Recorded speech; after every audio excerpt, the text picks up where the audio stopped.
Our buddy Richard Nixon did some good things, especially with foreign policy, right? So let's go now to Watergate. Why is it called Watergate? I'm going to show you. Hang on.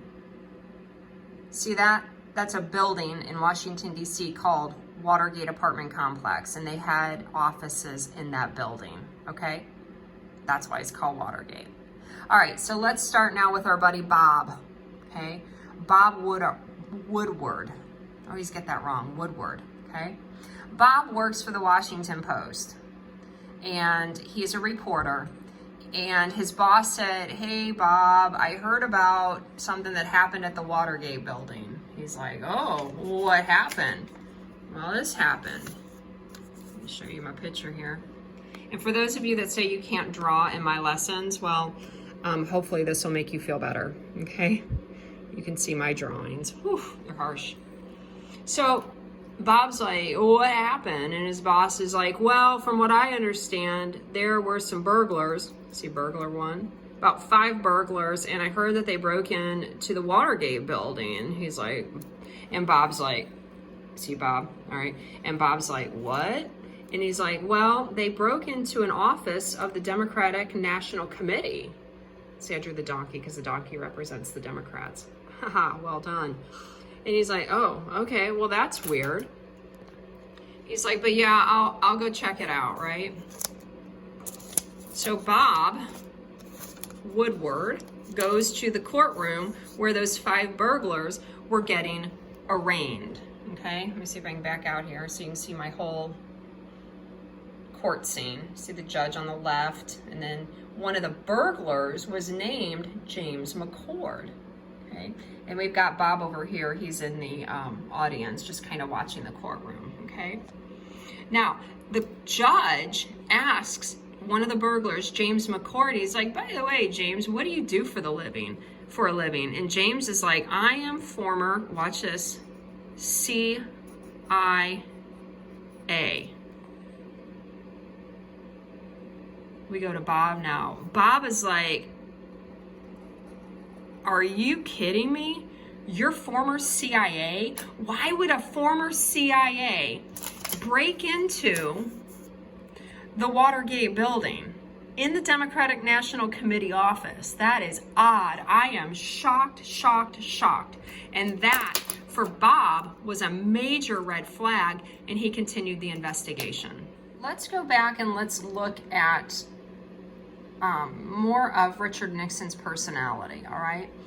The book described him as being defensive, secretive, resentful of critics, and you can see here, he even made an enemies list, right? And he put all these names of who could potentially be enemies in getting him reelected, okay? So he's very worried about getting reelected. And then his posse, okay, is like, "Yeah, we're a little worried too. So let's start spying on the enemies," which would be the Democrats, "and let's start spreading rumors about the Democrats." And then this guy within his posse, John Mitchell, I don't know why I gave him a pirate patch, but I did, and said, "You know what? Let's break into that Watergate building that houses the office for the Democratic National Committee." And that posse is like, "Oh my goodness, it's such a good idea." Okay? And so that's what they do. All the burglars, the 5 of them, go into the Watergate building, break into the Democratic National Committee office, they steal their documents, and they put wiretaps on their telephones. So while they're doing that, our buddy, the security guard, is like walking by. See, he's enjoying his job, and he's like, "Doo-doo-doo-doo."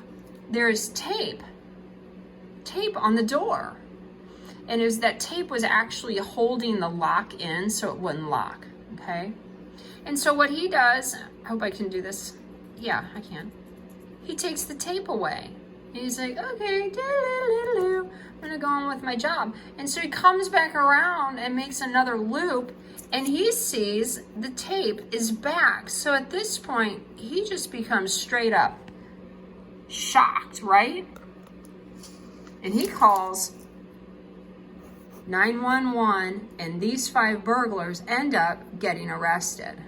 The Breaking at Watergate just happened. And at this point, it's like, well, what did Richard Nixon know? Richard Nixon didn't know there was a break-in. He didn't order the break-in. So when he found out, he was actually quite shocked. Okay? But what he was guilty of was the cover-up. Okay? And this is the cover-up. There's a lot going on here. So we're going to go back to our buddy James McCord, who was one of the burglars. And the burglars were actually getting paid from the White House. This is the White House. I know it looks like a jail. So James was getting money from the White House and the burglars.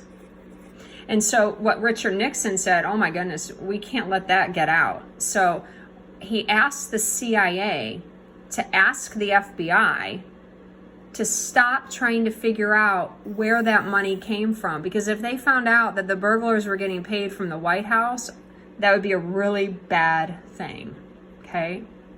Because you don't want the White House saying, yeah, we approved it. In fact, we paid them to go break into the headquarters. Haha, right? And so the FBI director at that time was Mark Felt. He's like, you know what, that doesn't sound right. And so he actually leaked the Watergate story to the Washington Post newspaper. So the story of Watergate is leaked to the Washington Post.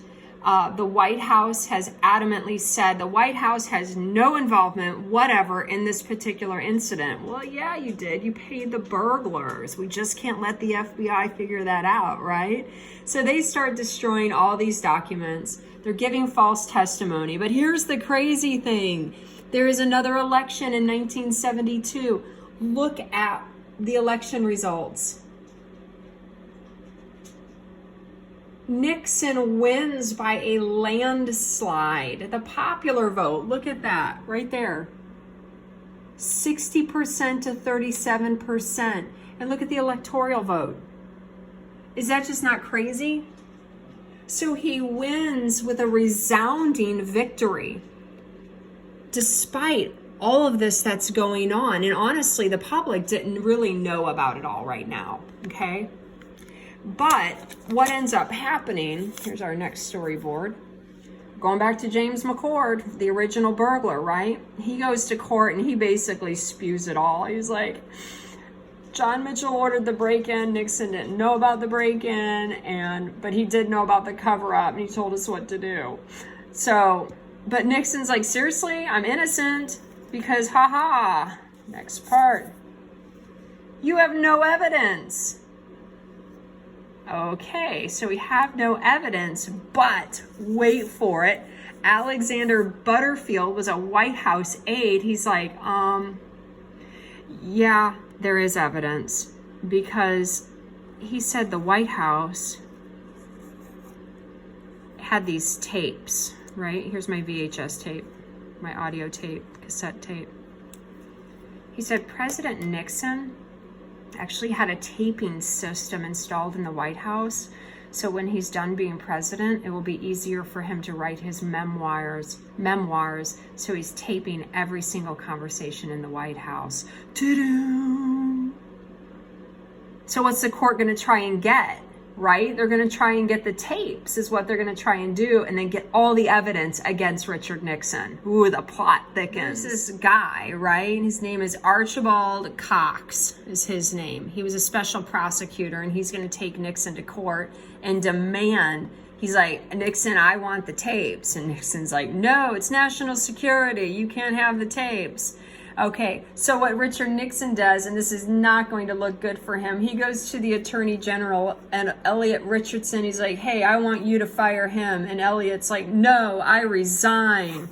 So he's gone. He's like, I'm not doing your dirty work for you. So Richard Nixon then goes to our buddy William, the Deputy Attorney General. He's like, I need you to fire Archibald Cox. And he's like, no, I'm not doing that. I resign.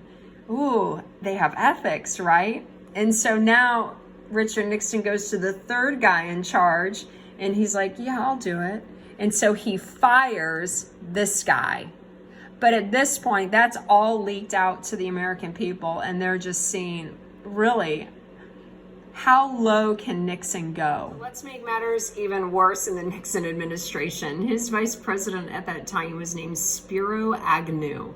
And it came to light that he accepted bribes while he was governor of Maryland and even while he was working in Washington. So he ends up resigning after all these investigations. Boy, things just are not going well for him at all.